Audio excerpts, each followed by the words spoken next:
શ્રી ગણેશાય નમઃ. જનોય બદલાવાની પદ્ધતિ આ પ્રમાણે છે.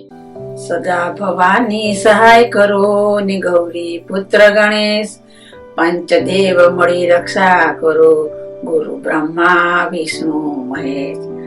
મારું નામ પુષ્પાબેન છે અને મારી ચેનલમાં આપનું સ્વાગત છે. સબસ્ક્રાઇબ કરો મારી ચેનલને અને બેલના બટનને ક્લિક કરો મારા લેટેસ્ટ વિડીયો સૌથી પહેલા જોવા માટે.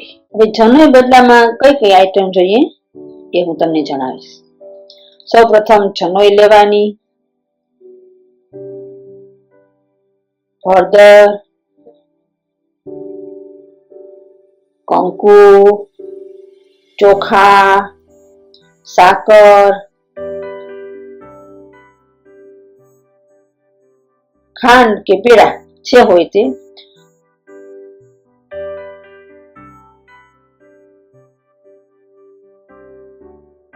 ને મળી શકે ને તો ગાયનું છાણ લેવું, બાકી મનથી ભાવના કરી લેવા. હવે સૌ પ્રથમ વેલા ઉઠી બ્રશ દાંતણ કરી આપણું નિત્યકર્મ કરી ને સ્નાન કરી લેવાનું.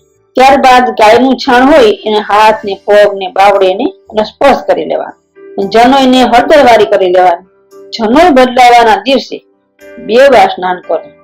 જનોય બદલતા પહેલા, જનોય બદલા પછી, આમ 2 વાર સ્નાન કરવાનું આવે છે. હવે આવશે સંકલ્પ વિધિ. સૌ પ્રથમ જમણા હાથમાં પાણી લઈ અત્રાદે બોલવું. અત્રાદે મહામાંગલ્યે માસોત્તમ માસે ફલપ્રદ માસે શુભ માસે શ્રાવણ માસે શુક્લે પક્ષે વિક્રમ સંવત 2076 ના પૂનમના દિવસે સોમવાસરે નવી યજ્ઞ પવિત્ર ધારણમ અહમ કરીશ્યામી કહીને જે હાથમાં પાણી લીધું હોય ને એને જમીન પર મૂકી દેવાનું. હવે મંત્રો બોલવાના. શ્રી ગણેશાય નમઃ, શ્રી હનુમંતે નમઃ, શ્રી માતુ પિતૃ ચરણ કમલભ્યો નમઃ, ગુરુદેવ વડીલોને ચરણ કમલભ્યો નમઃ, કુલદેવતાભ્યો નમઃ, ગ્રામ દેવતાભ્યો નમઃ, સ્થાન દેવતાભ્યો નમઃ, વાસ્તુ દેવતાભ્યો નમઃ, કુલદેવી માતા, સત્યાય માતા, સુરાપુરા દાદા ચરણ કમલભ્યો નમઃ. આટલું બોલવાનું. જનોય બદલતી વખતે પૂર્વ દિશા તરફ મુખ રહે તેમ બેસવું. ઓમ ગુરુર બ્રહ્મા ગુરુર વિષ્ણુ ગુરુદેવો મહેશ્વર ગુરુર સાક્ષાત પરબ્રહ્મ તસ્મૈ શ્રી ગુરુવે નમઃ. તસ્મૈ શ્રી ગુરુવે નમઃ. તસ્મૈ શ્રી ગુરુવે નમઃ. હવે આ મંત્રને બોલી ને સૂત્રને ત્રિગુણિત કરવું. ઓમ ઇદં વિષ્ણુર્વિચક્રમે ત્રેધા નિદધે પદમ સમૂઢમસ્ય પાગું સુરે સ્વાહા. હવે પછી ડાબા હાથમાં જનોય રાખવાની ને જમણા હાથના આંગળા વડે એના પર જળનો છંટકાવ કરવાનો અને આ પ્રમાણે મંત્ર બોલવાનો.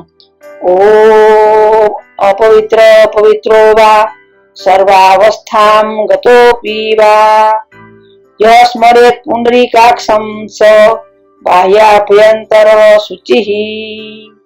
આ બધા મંત્રો બોલી ને જનોયને ધોઈ 10 ગાયત્રી મંત્ર બોલી અભિમંત્રિત કરી અને આ પ્રમાણે તંતુ દેવતાનું આવાહન કરવું અને અભિમંત્રિત કર્યું કહેવાય. અભિમંત્રિત કરવું એટલે મંત્રો દ્વારા દેવતાને જાગૃત કરવા. ગાયત્રી મંત્ર. ઓમ ભૂર્ભુવઃ ઓમ તત્સવિતુર્વરેણ્યં ભર્ગો દેવસ્ય ધીમહિ ધિયો યો નઃ પ્રચોદયાત. ત્યારબાદ જમણો હાથ લઈ લો અને ડાબા હાથમાં જે જનોઈ રહેલી છે ને એના ઉપર જમણા હાથથી થોડા થોડા ચોખા ના દાણા આવ્યામી સ્થાપ્યામી આવ્યામી સ્થાપ્યામી એ શબ્દો બોલાવી ત્યારે મૂકતા જાવ અને આ પ્રમાણેના મંત્રો બોલતા જાવ. ઓ પ્રથમ તંતો ઓમકારાય નમઃ ઓમકારમ આવ્યામી સ્થાપ્યામી. ઓમ દ્વિતીય તંતો અગ્નયે નમઃ અગ્નિમ આવ્યામી સ્થાપ્યામી. ઓમ તૃતીય તંતો નાગેભ્યો નમઃ નાગમ આવ્યામી સ્થાપ્યામી. ઓમ ચતુર્થ તંતો સોમાય નમઃ સોમમ આવ્યામી સ્થાપ્યામી. ઓમ પંચમ તંતો પિતૃભ્યો નમઃ પિતૃન આવ્યામી સ્થાપ્યામી. ઓમ ષષ્ઠમ તંતો પ્રજાપતયે નમઃ પ્રજાપતિમ આવ્યામી સ્થાપ્યામી. ઓમ સપ્તમ તંતો અનિલાય નમઃ અનિલમ આવ્યામી સ્થાપ્યામી. ઓમ અષ્ટમ તંતો યમાય નમઃ યમાય આવ્યામી સ્થાપ્યામી. ઓમ નવમ તંતો વિશ્વેભ્યો દેવેભ્યો નમઃ વિશ્વાન દેવાન આવ્યામી સ્થાપ્યામી. ગ્રંથિ મધ્યે બ્રહ્મા વિષ્ણુ રુદ્રેભ્યો નમઃ બ્રહ્મા વિષ્ણુ રુદ્રાન આવ્યામી સ્થાપ્યામી. આ મંત્રો બોલી લીધા પછી થોડાક ચંદન ચોખા અને ફૂલ જનોઈ પર પધરાવા અને આ મુજબનો મંત્ર બોલો. અગાહિત યજ્ઞ પવિત્ર દેવતાભ્યો નમઃ ગંધ અક્ષત પુષ્પાણી સમર્પયામી. ધ્યાન. પ્રજાપતર્યે સહજમ પવિત્રમ કાર્પાસસુત્રોદ્ભવ બ્રહ્મસૂત્રમ બ્રહ્મત્વ સિદ્ધયે ચ યશઃ પ્રકાશમ જપસ્ય સિદ્ધિ કુરુ બ્રહ્મસૂત્રમ. પછી બંને હાથના તર્જની અંગુષ્ઠ અને કનિષ્ઠિકા મધ્યમાની વચ્ચે યજ્ઞોપવિત રાખી ઓમ તચ્ચક્ષુ એ મંત્ર ભણી સૂર્યને બંને હાથ ઊંચા કરી ને જનોઈ બતાવી ને આ મંત્રથી જનોઈ ધારણ કરવી અને તે મંત્ર બોલ્યા પછી ગળામાં માળાની જેમ જનોઈને પહેરવું અને પછી જમણો હાથ જનોઈમાંથી બહાર કાઢી ડાબા ખભા પર રહે એમ જનોઈ ધારણ કરી લેવાની. ઓમ યજ્ઞોપવિતમ પરમં પવિત્રમ પ્રજાપતયે સહજમ પુરસ્તાત આયુષ્યમ ગયમ પતિમંચ શુભ્રમ યજ્ઞોપવિતમ બલમસ્તુ તેજ યજ્ઞોપવિતમસી યજ્ઞસ્ય ત્વા યજ્ઞોપવિતે નોપનહ્યામિ. આ મંત્ર ભણી જમણો હાથ ઊંચો કરી ડાબા ખભા પર જનોઈ ધારણ કરવી. હવે નવી જનોઈ ધારણ થઈ જાય ને એ પછી સૂર્યને 3 અર્ઘ્ય આપવાના. ઓમ સૂર્યાય નમઃ ઓમ રવયે નમઃ ઓમ ભાસ્કરાય નમઃ. હવે આ મંત્ર બોલી જૂની જનોઈનો ત્યાગ કરવાનો. એતાવાદીન પર્યતમ બ્રહ્મત્વમ ધારી તમયા જીર્ણત્વાત્વ પરિત્યાગો કચ્છ સૂત્ર યથા સુખમ. જૂની જનોઈને નીચે મૂકી ને એના પર ફૂલ ચોખા મૂકવા અને આ જનોઈ હોય ને એને બેતાળ જળમાં પધરાવી દેવાની. જળની ચમચી હાથમાં ભરી રાખવાની જમણા હાથમાં અને આ પ્રમાણેનો સંકલ્પ કરવો. નૂતન યજ્ઞ પવિત્ર ધારણ નિમિતાંગ અમુક નામ જપ સંખ્યા નામ ગાયત્રી મંત્ર અહમ કરીશીએ. ત્યારબાદ યથાશક્તિ ગાયત્રી જપ કરી હાથમાં જળ લઈ અને આ મુજબનો સંકલ્પ કરી અને કરેલા જપ શ્રી સવિતા સૂર્યનારાયણને અર્પણ કરવા. અને યથાશક્તિ ગાયત્રી જપ નવયજ્ઞ પવિત્ર ધારણમ ગત્વેન કર્મણા શ્રી સવિતા દેવતા પ્રિયતામ નમઃ. ઓમ તત્સત બ્રહ્માર્પણમસ્તુ. એટલે નવી જન્મય ધારણ કર્યા પછી યથાશક્તિ આપણે જેટલા કરી શકીએ ને એટલા ગાયત્રી મંત્ર કરવા કે માળા કરવી, જે સૌની શક્તિ પ્રમાણે થાય ને એ નવી જન્મય પહેર્યા પછી એ મંત્રો કરવાના. ગાયત્રી મંત્ર. ગાયત્રી મંત્ર ઓમ ભૂર્ભુવસ્વઃ ઓમ તત્સવિતુર્વરેણ્યં ભર્ગો દેવસ્ય ધીમહિ ધિયો યો નઃ પ્રચોદયાત. આ પછી ફરીથી એકવાર સ્નાન કરી લેવું. છેલ્લે સ્નાન કરી શુદ્ધ કપડાં પહેરી કંકુ ચોખાનો ચાંદલો કરી પોતે મીઠું મોઢું કરવું અને બીજાને પણ કરાવવું. વડીલોને પગે લાગવું, ન હોય તો તેની તસવીરને પગે લાગવું, ફોટાને લાગી લેવું અને એમના આશીર્વાદ લેવા. હવે આ દિવસે જો શક્ય હોય તો નાઈને ધોતી પહેરવી અને સમય હોય નજીક શિવાલય હોય તો બની શકે ને તો આ દિવસે શિવ પૂજન કરવું. અને જો ઘરમાં શિવલિંગ હોય તો ઘરમાં પૂજન કરી શકાય, પણ તે દિવસે થોડાક જપ થાય તો જપ કરાય. આ બધું અનુકૂળતા હોય એ પ્રમાણે કરવું અને આ રીતે જનોઈ બદલી શકાય છે. આ એક મેં તમને નાનકડી પણ ટૂંકમાં જનોઈ બદલાવાની વિધિ જણાવી છે અને આ રીતે જનોઈની વિધિ સંપૂર્ણ થાય છે. ગાયત્રી માતની જય.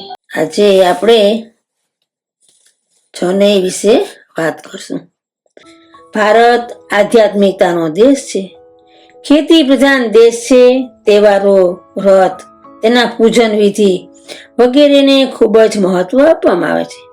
કોઈ પણ તહેવાર હોય કે વ્રત હોય તેની વિધિ અને તેનું મહત્વ તો હોય જ.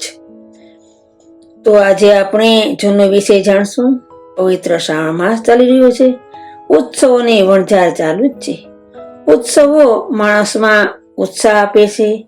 એકધારા જીવનથી કંટાળેલા માણસો જીવનમાં નવીનતા હોય તો જીવન પદ્ધતિમાં થોડો ફેરફાર થતા આનંદની લાગણી અનુભવે છે. ઋષિ મુનિઓએ પરંપરાને વધુ મહત્વ આપ્યું છે અને તેને લીધે જ આ પરંપરા જળવાઈ રહી છે.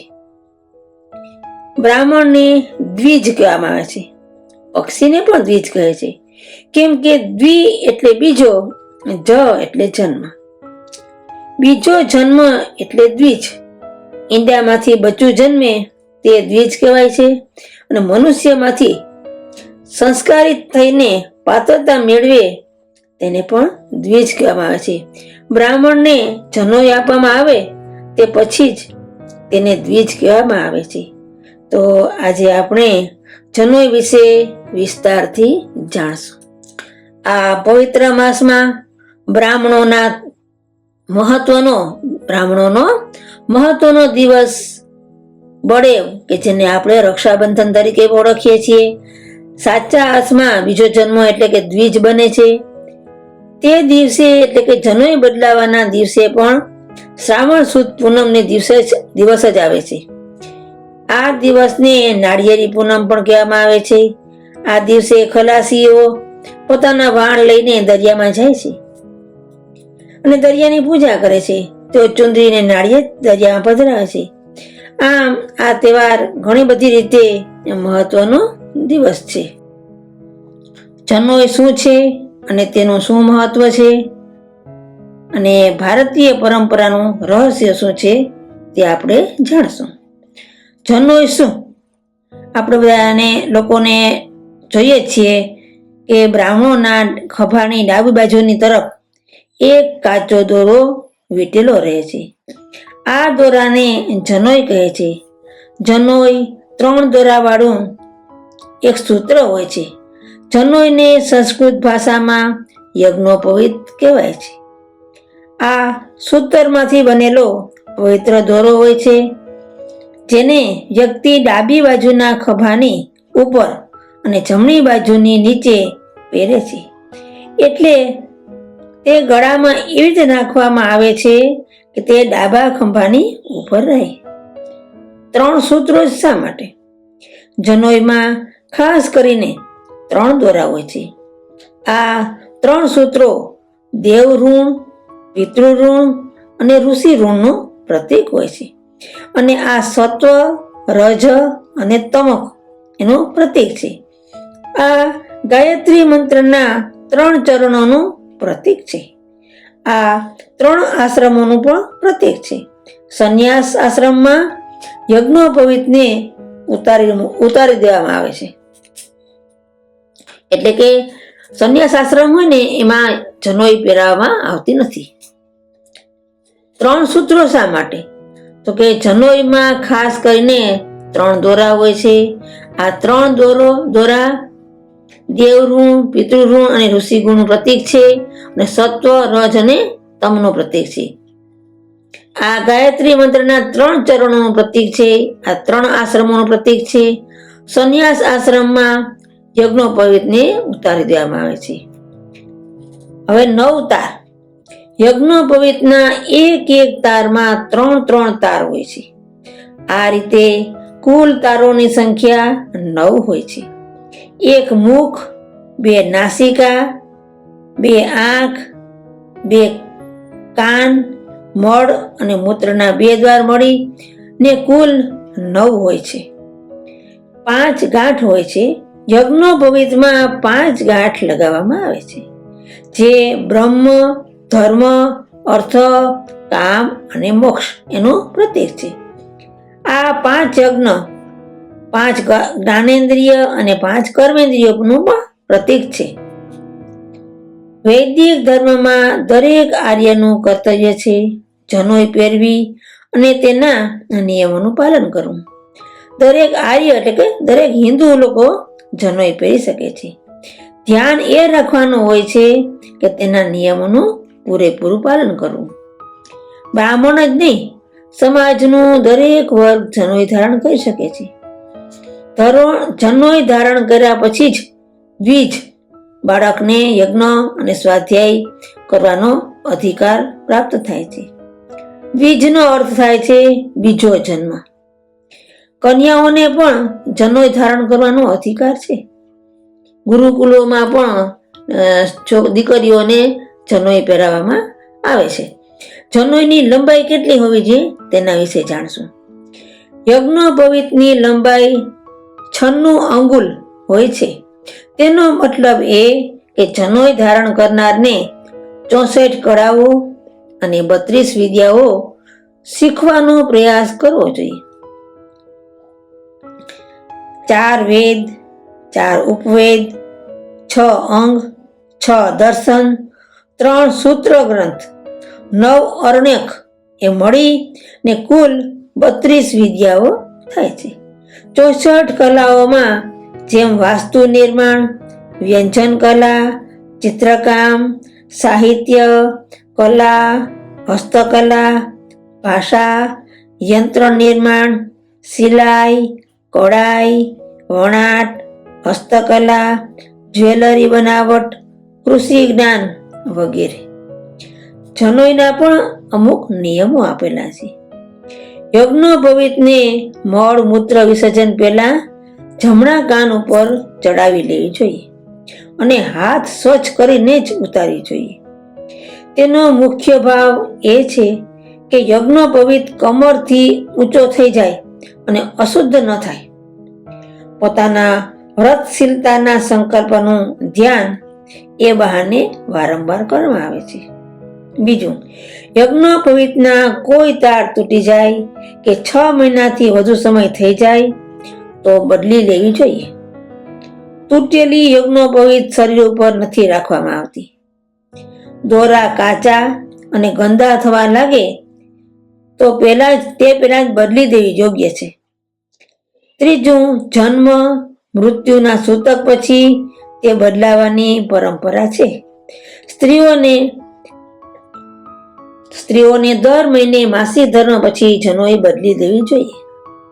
ચોથું, યજ્ઞોપવીત શરીરમાંથી બહાર કાઢવામાં આવે. સાફ કરવા માટે તેને ગળામાં પેર રાખીને જ ફેરવીને ધોઈ લેવામાં આવે છે. ભૂલથી ઉતરી જાય તો પ્રાયશ્ચિત કરો. પાંચમું, મર્યાદા જાળવી રાખવા માટે તેમાં ચાવી કે ગુચ્છા ન બાંધવા. તેના માટે અલગ વ્યવસ્થા કરો. બાળક જ્યારે આ નિયમોનું પાલન કરવા યોગ્ય થઈ જાય ત્યારે જ તેને યજ્ઞોપવીત કરવી જોઈએ.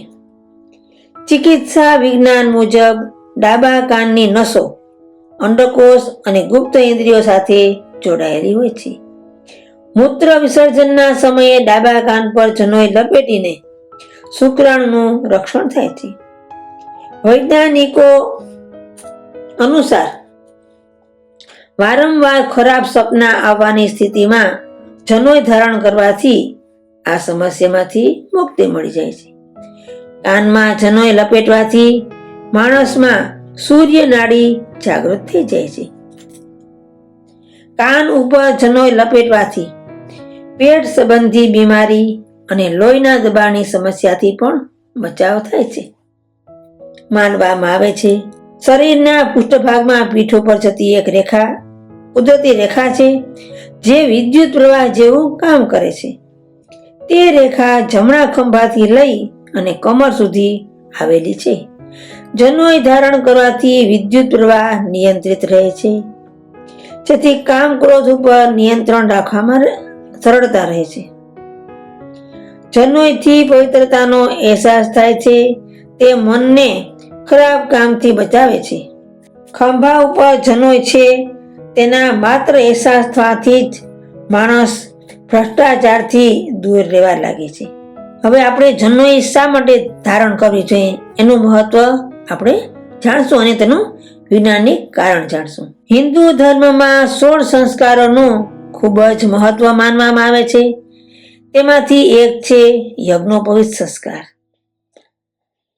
આ પરંપરાનું માત્ર ધાર્મિક દ્રષ્ટિએ જ નહીં પરંતુ વૈજ્ઞાનિક દ્રષ્ટિએ પણ ખૂબ જ મહત્વ છે. સામાન્ય ભાષામાં જનોઈ એક એવી પરંપરા છે જેના પછી જ કોઈ પુરુષ પારંપરિક રીતે પૂજા અથવા ધાર્મિક કામમાં ભાગ લઈ શકે છે. પ્રાચીન કાળમાં જનોઈ ધારણ કર્યા પછી જ બાળકને શિક્ષા પ્રાપ્ત કરવાનો અધિકાર મળતો. જનોઈને ઉપવીત, યજ્ઞસૂત્ર, વ્રતબંધ, બળબંધ, મૌનીબંધ અને બ્રહ્મસૂત્ર પણ કહેવામાં આવે છે. વેદોમાં પણ જનોઈ ધારણ કરવાની અમુક શિખામણ આપવામાં આવી છે. તેને ઉપનયન સંસ્કાર કહેવામાં આવે છે. ઉપનયનનો અર્થ છે પાસે અથવા નજીક લઈ જવું. અહીં નજીક લઈ જવાનો અર્થ બ્રહ્મ એટલે કે ઈશ્વર અને જ્ઞાનની નજીક લઈ જવાની છે. ધાર્મિક કારણો જનોઈ શું છે તમે જોયું હશે કે ઘણા લોકો ડાબા ખભાથી જમણી તરફ એક કાચો દોરો વીંટે છે. આ દોરાને જનોઈ કહેવામાં આવે છે. જનોઈ 3 દોરાવાળું એક સૂત્ર હોય છે. તેને સંસ્કૃત ભાષામાં યજ્ઞોપવીત કહેવામાં આવે છે. આ સૂતરથી બનેલા પવિત્ર દોરો હોય છે જેને વ્યક્તિ ડાબા ખભા તરફથી જમણી તરફ નીચે પહેરે છે. એટલે કે તેને ગળામાં એ રીતે નાખવામાં આવે છે કે તે ડાબા ખભા ઉપર રહે. 3 સૂત્ર શા માટે? જનોઈમાં મુખ્ય રૂપથી 3 સૂત્ર હોય છે. દરેક સૂત્રમાં 3 દોરા હોય છે. પહેલો દોરો તેમાં ઉપસ્થિત 3 સૂત્ર ત્રિમૂર્તિ બ્રહ્મા, વિષ્ણુ અને મહેશનું પ્રતીક છે. બીજો દોરો દેવગણ, દેવઋણ, પિતૃઋણ અને ઋષિ ઋણને દર્શાવે છે. અને ત્રીજો દોરો સત્વ, રજસ અને તમસ ના રૂપ છે. ચોથો ગાયત્રી મંત્રના 3 ચરણોને દર્શાવે છે. પાંચમો 3 આશ્રમો પ્રતીક છે. સંન્યાસ આશ્રમમાં યજ્ઞોપવિતને ઉતારી દેવામાં આવે છે. 9 તાર, યજ્ઞોપવિતના એક તારમાં 3 તાર હોય છે. આ રીતે કુલ તારની સંખ્યા 9 હોય છે. આ 9 દ્વારા એક મુખ, 2 નાસિકા, 2 આંખ, 2 કાન, મલ અને મૂત્રના 2 દરવાજા, આ તમામ વિકાર રહિત રાખવા માટે હોય છે. 5 ગાંઠ, યજ્ઞોપવિતમાં 5 ગાંઠ લગાવવામાં આવે છે, જે બ્રહ્મ, ધર્મ, અર્થ, કામ અને મોક્ષનું પ્રતીક છે. આ 5 યજ્ઞો 5 જ્ઞાનેન્દ્રિય અને 5 કર્મેન્દ્રિયને પણ દર્શાવે છે. જનોઈની લંબાઈ, યજ્ઞોપવિતની લંબાઈ 96 આંગળ હોય છે. તેનો અર્થ એ છે કે જનોઈ ધારણ કરનારને 64 કળાઓ અને 32 વિદ્યાઓ શીખવાનો પ્રયાસ કરવો છે. 4 વેદ, 4 ઉપવેદ, 6 અંગો, 6 દર્શન, 3 સૂત્ર ગ્રંથ, 9 અરણક મળાવીને કુલ 32 વિદ્યાઓ હોય છે. વૈજ્ઞાનિક રીતે જનોઈ ધારણ કરવાના ઘણા લાભ છે. ધાર્મિક રીતે નિત્ય કર્મ કરતા પહેલા જનોઈને 2 કાન ઉપર કસીને 2 વખત વીંટવું ફરજિયાત છે. વાસ્તવમાં આવું કરવાથી કાનની પાછળની 2 નસો, જેમનો સંબંધ પેટના આંતરડા સાથે હોય છે, તેના ઉપર દબાણ આપીને તેને પૂરું ખોરી દે છે, જેનાથી કબજિયાતની સમસ્યા નથી થતી અને શરીર સ્વસ્થ રહે છે. કાનની પાસે જ એક નસથી મળમૂત્ર વિસર્જનના સમયે અમુક દ્રવ્ય નીકળે છે. જનોઈ તેના વેગને રોકી દે છે, જેનાથી કબજિયાત, એસિડિટી, પેટ સંબંધિત રોગો, બ્લડ પ્રેશર, હૃદય સંબંધિત અન્ય સંક્રમણ નથી થતા. જનોઈ પહેરવાવાળા વ્યક્તિ નિયમોમાં બંધાયેલા હોય છે. એ નિત્ય કર્મ પછી પોતાની જનોઈ ઉતારી નથી શકતો જ્યાં સુધી તે હાથ પગ ન ધોઈ લે, એટલે કે સરસ રીતે પોતાની સફાઈ કરીને જ પોતાની જનોઈ કાન ઉપર નીચે ઉતારી શકે છે. આ સફાઈ તેને દાંત, મુખ તથા પેટના રોગો સહિત જીવાણુઓથી બચાવે છે. જનોઈનો સૌથી વધુ લાભ હૃદયના દર્દીને થાય છે. જનોઈ ધારણ કરવાના નિયમ: જનોઈને મળમૂત્ર વિસર્જન પહેલા જમણા કાન પર ચડાવી લેવી જોઈએ અને હાથ સ્વચ્છ કરીને જ ઉતારવી જોઈએ. તેનો મુખ્ય ભાવ એ છે કે યજ્ઞોપવિત કમરથી ઊંચી થઈ જાય અને અશુદ્ધ ન થાય. જનોઈના એટલે કે યજ્ઞોપવિતના કોઈ તાર તૂટી જાય કે 6 મહિનાથી વધુ સમય થઈ જાય તો બદલી દેવી જોઈએ. તૂટેલી જનોઈને શરીર ઉપર ન રાખવી જોઈએ. જનોઈએ દોરા કાચા અને ગંદા થવા લાગે તો તે પહેલા બદલી દેવી યોગ્ય છે. જો તમને મારી આ ચેનલ ગમી હોય તો સબસ્ક્રાઇબ કરો, બેલના બટનને ક્લિક કરો, જેથી નવા વિડીયા તમને મળી શકે. આ વિડીયાને લાઈક કરો, શેર કરો અને કોઈ પ્રશ્ન હોય તો કોમેન્ટ કરો. તમે અમારો આ વિડીયો છેડ સુધી જોયો, અંત સુધી જોયો એટલે તમારો ખૂબ ખૂબ ધન્યવાદ. આપણે ફરીથી નવા વિડીયા સાથે મળશું.